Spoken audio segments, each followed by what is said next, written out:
Ghost of Tsushima's director's cut and its Iki Island expansion has gotten its fair share of criticism, but I and many of you are very excited for this expansion and this upgrade, and in this video, I want to take a look at everything you need to know before you spend your $20 or $30 on the Ghost of Tsushima director's cut upgrade, or if you're buying the game outright for the first time, $60 on PlayStation 4, $70 on PlayStation 5, but I think the majority of you guys watching this video have already played the base Ghost of Tsushima game, so we're going into it for the Iki Island expansion and maybe the PlayStation 5 upgrades, and I am very excited for this, and it's right around the corner. It's coming out at the end of August, and we have a lot of information regarding this upgrade, and it's not going to be just a simple 2 to 3 hour expansion. No, it's going to be a lengthy expansion that I really do believe you are going to get your money's worth with this one. Of course, as a part of the director's cut, you'll be able to play a new story expansion featuring Jin, the main character of the,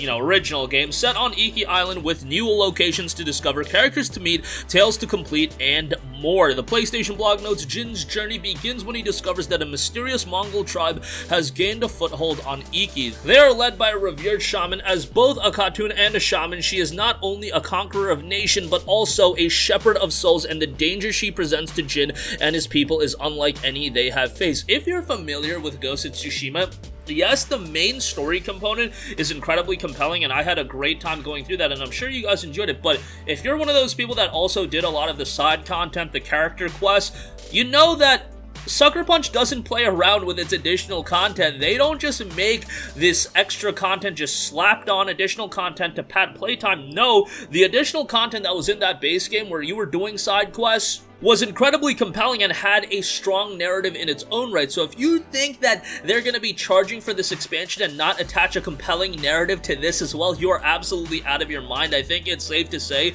that they're going to go above and beyond to offer you an engrossing story, and I absolutely believe that you are gonna get that. The PlayStation blog continues, the only way to counter this threat is for Jin to return to the island. He's been there once before, and in confronting a new and dangerous enemy, he will be forced to face old fears and unearth deeply buried traumas. As you explore a new island and battle new threats, you'll also delve into the dark past of Clan Sakai. Obviously, if you played the original game, you know Jin's character has a ton of backstory, and while they explored some of it in the main game, they really can explore his character arc a little bit more as far as Jin when he was younger, and I do hope they get into that in this expansion. If they don't get into it here, I'm sure that's something they can delve into in the future.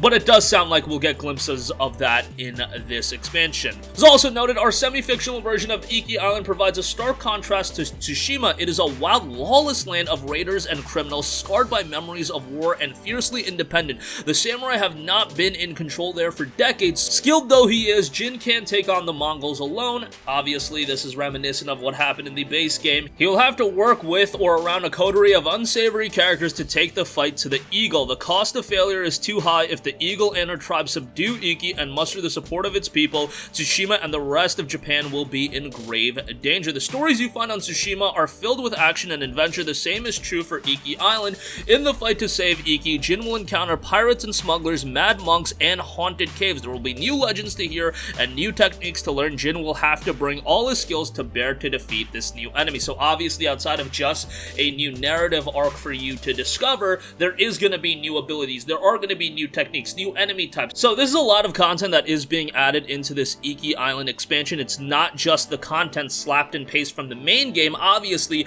the fundamentals of Tsushima are still there, but they're also expanding upon that, which I think people are going to be really happy about. It was also noted we'll also continue telling intimate, emotional, personal stories about real people struggling to let go of old hatreds and survive in a time of war. Stories about how it feels to be caught between preserving cherished beliefs and defending your home, what it means to be Lord Sakai, and what it means to be the Ghost. Obviously, there was a lot of emotional and personal stories within the base game and all of the characters' side quests that you did, and I imagine that's going to be there, maybe not to the extent of the entirety of the main game, but if you think that that's not going to be relevant at all to this game, I think you're out of your mind. I think that's going to be very relevant, and I think the characters, that this coterie that you're building throughout this Iki Island expansion, they're going to have depth to it. Sucker Punch is not one of these studios, especially with Tsushima, where they make their characters lack depth. No, they have their own beliefs beliefs, their own emotions, and I felt like all of the characters in Tsushima were incredibly engaging, and I would very much expect the same thing here as well. And it's actually very relevant to everything that's happened in 2020 and early 2021, and noted on the PlayStation blog, with everything that has happened this past year, it's no accident we also wanted to tell a story of healing,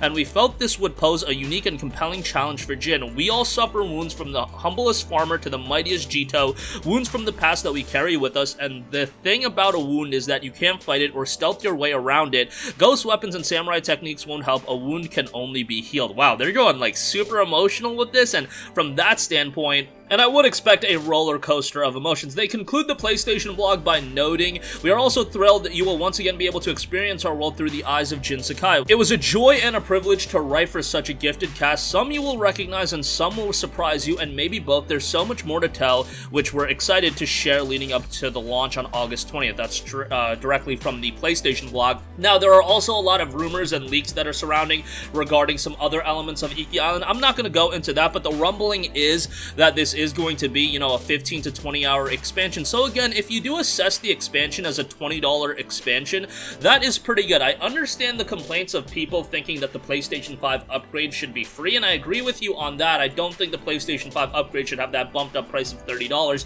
I just think Sony could have avoided a lot of the headache by just pricing the expansion at $25 and just putting it at that price point on both PlayStation 4 and PlayStation 5, and people would have just been accepting of it, being like, okay, 15 to 20 hours of gameplay, $25, that sounds like a pretty good deal. But now when you add that PlayStation 5 upgrade, it being $30 on PS5, $20 on PS4, not only does it create a little bit of confusion, to some people, the casual consumers I know were a bit confused by how they were handling it, it's gonna offer a lot of people just being upset about the upgrade, and then also people just concern trolling. So from a personal standpoint, I think it would have been more effective if they just released it at $25 on both platforms, but that's just my 2 cents, and that's kind of irrelevant to the discussion. But let me know what you guys think about that. I know a lot of you guys have had different opinions regarding that, but I do think, based on what Sucker Punch offered with the Ghost of Tsushima, the base game, I really think that even this being an expansion, given that they are charging money for it, and what they've done with free upgrades like Ghost of Tsushima Legends, and that's been really great, I think Sucker Punch has